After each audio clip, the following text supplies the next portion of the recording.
بسم اللہ الرحمن الرحیم۔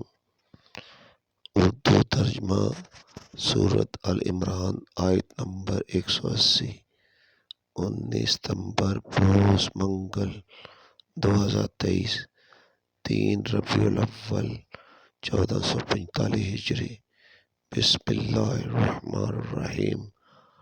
اور جو لوگ اس مال و دولت میں سے دینے میں بخل ہیں، اللہ نے انہیں اپنے فضل سے عطا کیا ہے۔ وہ ہرگز اس بخل کو اپنے حق میں بہتر خیال نہ کرے، بلکہ یہ ان کے حق میں برا ہے۔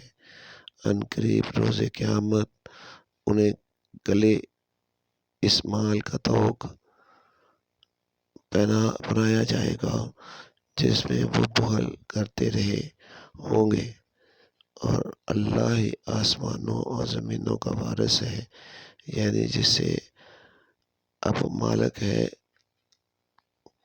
ایسے ہی تمہارے سب مر جانے کے بعد بھی وہی مالک رہے گا، اور اللہ تمہارے سب کاموں سے آگاہ ہے۔ پیارے ساتھیوں، میری دعا ہے کہ اللہ پاک آپ کو اپنی پناہ میں رکھے، آمین یا رب العالمین۔ آپ کی دعاؤں کا طلبگار